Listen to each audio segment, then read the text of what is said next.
Bom, no vídeo passado a gente então obteve uma forma adequada da primeira lei da termodinâmica para resolver problemas de transferência de calor. Vamos fazer nesse vídeo, vamos resolver um problema. Vamos resolver um exercício, um exemplo, para poder entender a aplicação dessa expressão.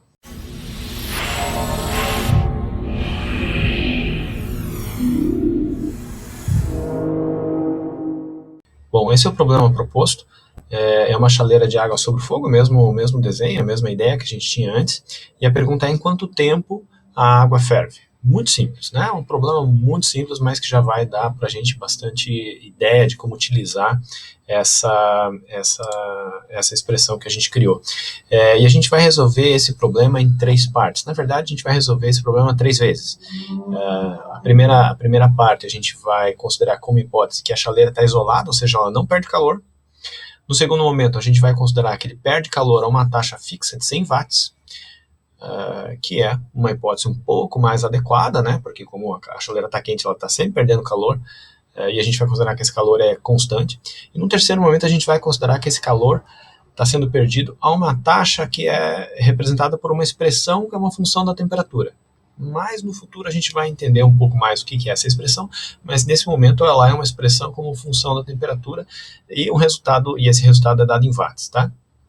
Eu vou resolver o item A de uma maneira mais detalhada, depois item B e item C ele está resolvido de uma maneira muito mais rápida, né, porque usa várias partes já do item A já resolvidas. Primeiro eu vou refazer aqui o desenho, tá? Estou refazendo esse desenho, é aquela chaleira do tipo cafeteira italiana, tá? Tem um recipiente de água embaixo, e ele passa o café, né, ferve essa água e passa para cima, tá? Vem calor na parte inferior, e ele tem um determinado volume de água, nesse caso é 1 litro, tá?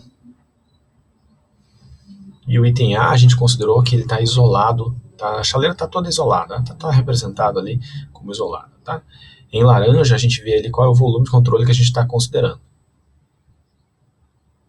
Então a primeira coisa, quando vai resolver um problema, cria uma lista, e essa lista, a primeira coisa tem que saber qual é o volume de controle que você está resolvendo. Nesse caso, o volume de controle está sobre a superfície da água, tá? 2, você lista as hipóteses simplificativas desse teu problema. Hipótese 1, a gente já falou, a chaleira está isolada.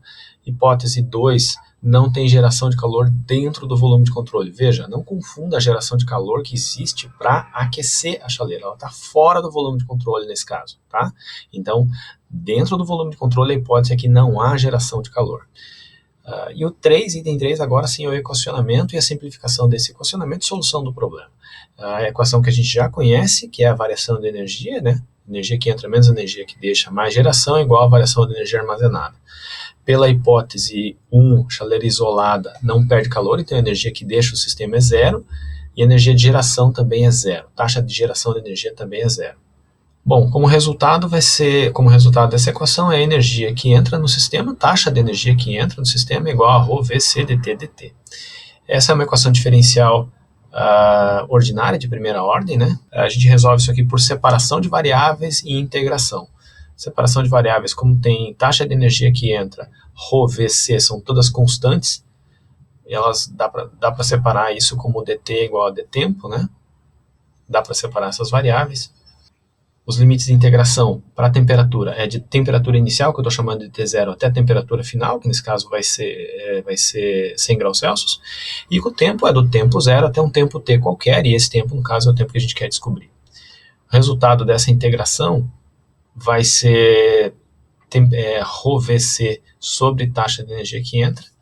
Temperatura final menos temperatura inicial é igual ao tempo, tá? Então, se substituirmos todos os valores aqui, densidade da água é 1000, volume da água aqui é 1 litro, então é 1 vezes 10 a menos 3 metros cúbicos. Calor específico, 4.179 joules por quilograma Kelvin. Sobre 1000, que é a taxa de aquecimento, é 1 kW, é essa taxa de aquecimento. Isso vai resultar em 313 segundos ou 5,2 minutos, esse é o tempo. Veja, uma observação importante aqui, ó. Todas as unidades estão no sistema internacional, então a densidade é 1000 kg por metro cúbico, o volume é 1 vezes 10 a menos 3 metro cúbico, a massa específica eu já falei, o calor específico é 4.179 joules por quilograma Kelvin, e a taxa de aquecimento, na verdade a taxa de energia que entra é 1000 watts, ok? Então são todas unidades no sistema internacional utilizando joule segundo metro e quilograma, ok?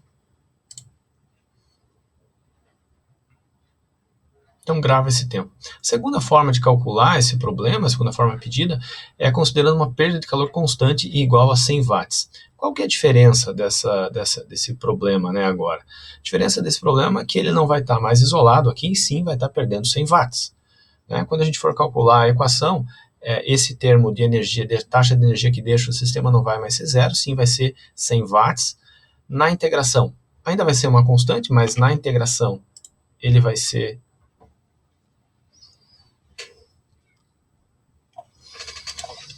Bom, continuando aqui, como a taxa de perda de calor é uma constante, na integração ela vai ficar para fora da integral, da mesma forma, né? Então, os limites de integração são os mesmos. Basicamente, a expressão vai ser muito parecida, apenas vai diminuir da taxa de energia que entra a energia que deixa esse sistema. Se a gente for substituir, então, esses valores e calcular esses valores novamente, o tempo novamente, esse tempo, então, de aquecimento agora, esse tempo de aquecimento, então, vai ser igual a 348,3 segundos ou 5,8 minutos. É evidente que é um tempo maior do que o tempo calculado anteriormente, porque nesse caso a chaleira não está isolada, ela está perdendo calor, né? Ela está perdendo calor, então o tempo de aquecimento é um pouco menor nesse caso, tá? Agora vamos para o último caso, que é a perda de calor na seguinte forma, 25T menos 125, que multiplica 0,03 watts, tá? É uma perda de calor que varia com a temperatura, tá? Uma perda de calor que varia com a temperatura.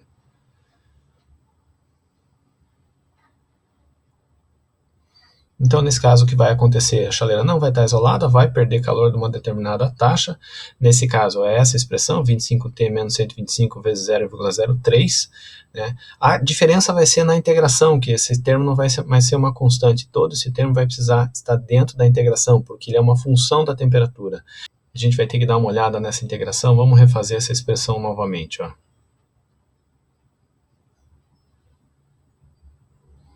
Resolve-se também por separação de variáveis, né? Mas agora, essa expressão da perda de calor, ela é função da temperatura, ou seja, ela tem que ser integrada junto com a função da temperatura, tá? Ela é uma função da temperatura. Então lembra de uma tabela de integrais aqui, lembra, tá? Integral de dx sobre ax mais b é 1 sobre a ln de ax mais b, ok? Essa é a integral. Então, pensa nisso quando você aplicar os limites de integração de T0 a Tf, esse tempo vai resultar no seguinte, ρCv sobre menos 25 vezes 0,03, que na verdade é a constante A aí dessa expressão, que multiplica Ln de taxa de energia que entra menos 25T menos 125 vezes 0,03 sobre a mesma expressão. E aqui é aplicado os limites de integração, tá? Os limites de integração, eles vão da temperatura inicial até a temperatura final, tá? Então, substituindo todos esses valores, o valor do tempo de aquecimento vai ser 327 segundos. 327 segundos. Veja que é um valor intermediário entre 313, quando estava totalmente isolado, 348, quando perdia calor, um pouco mais de calor, né? Perdia 100 watts, tá? Se a gente calcular o calor perdido por essa expressão, considerando a temperatura igual a 100 watts, essa taxa de perda máxima de calor vai ser 71,2 watts, que é um pouco menor do que 100 watts, né? Por isso que o tempo não ficou tão alto, né? Quando a gente calculou com a perda de 100 watts. Então pensa nisso, taxa de energia 500, veja que estão todas relacionadas essas taxas, né? Ou seja, a quantidade de energia que entra, a quantidade de energia que deixa, esse sistema está relacionado com o tempo de aquecimento, né? Quanto mais perde calor, mais demorado é esse aquecimento, quanto menos perde calor, mais rápido é esse aquecimento.